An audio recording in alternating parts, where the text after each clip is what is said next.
Eladim, it is story time. Today we're going to read a story called Too Many Cooks. This is a really funny story. Get ready. Too Many Cooks.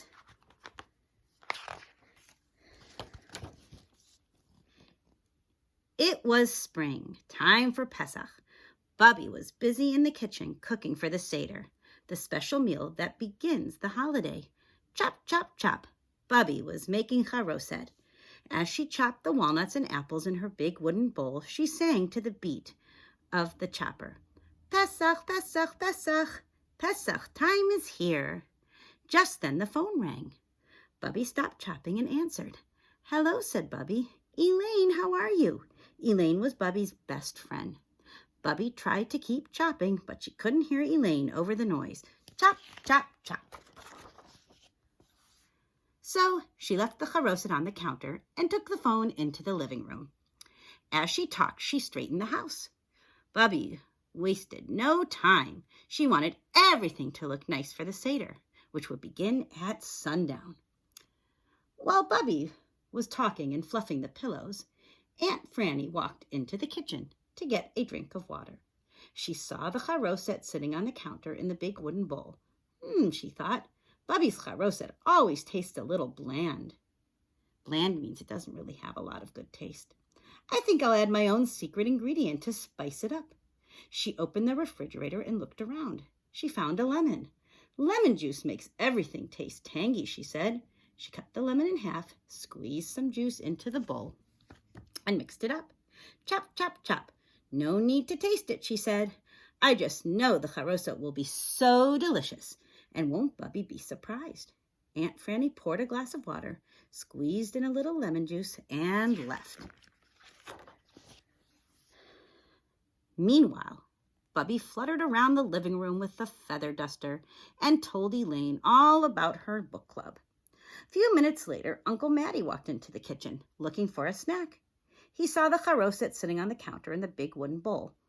He thought, Bubby's charoset always tastes a little bland. I think I'll add my own secret ingredient to spice it up. He found a little horseradish. Horseradish always makes things taste more exciting, he said. He added a couple of spoonfuls to the charoset and mixed it in. Chop, chop, chop. No need to taste it. I don't know. I think this charoset is going to be delicious. Won't Bubby be surprised? Uncle Matty took an apple from the fruit bowl and he left. Bubby moved on to the bathroom. As she hung fresh towels, she told Elaine all about the karate class she was taking. Zadie walked into the kitchen looking for Bubby. He saw the charoset sitting on the counter. He thought, Bubby's charoset always tastes a little bland. I think I'll add my own secret ingredient to spice it up. He found a bottle of prune juice.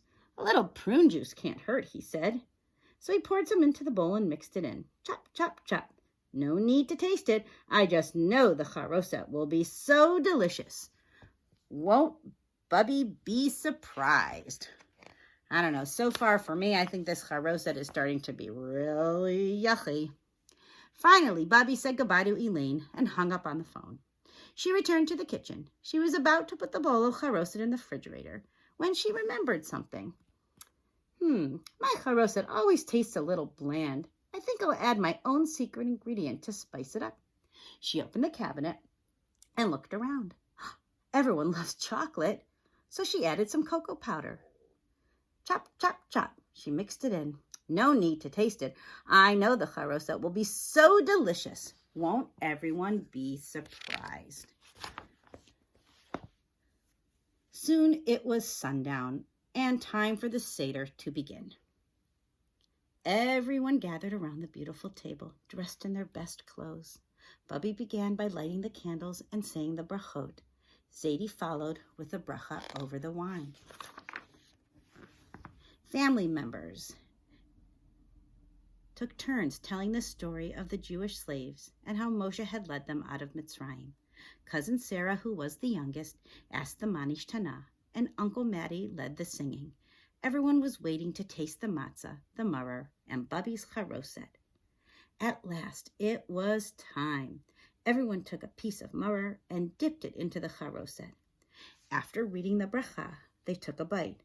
Instead of the usual oohs and ahs, there was a complete silence until Bubby stood up and said, "Oi, this charoset is atrocious." "Oh, Bubby," said Cousin Sarah, "this doesn't taste like charoset at all." "It certainly doesn't. I guess it was my secret ingredient." "And mine," said Aunt Franny. "Me too," said Uncle Matty. "Don't forget mine," said Zadie. "I guess too many cooks spoiled the charoset." Knock, knock. "Can't have a Seder without charoset. What are we going to do?" Suddenly there was a knock. I wonder who that could be. "Maybe it's Eliyahu," said Cousin Ben. Instead, he found Rachel and her brother Jonathan, who lived next door. "Happy Pesach, everyone." She handed Ben a big blue bowl covered with plastic. "What's this?" asked Bubby. "It's charoset. We made it at school for our model Seder, and we made way too much. Mom suggested that we bring you some. Hope you like it. Happy Pesach." Bubby smiled. "Thank you, and a wonderful Pesach to you too." As she walked back to the table, she started to sing, "Pesach, Pesach, Pesach, Pesach time is here." And here they have a recipe for non-atrocious charoset. 4 apples, 1½ cups of walnuts, 4 tablespoons of wine or grape juice, and cinnamon to taste. Chop and mix and enjoy. I hope you like this story. Have a great day.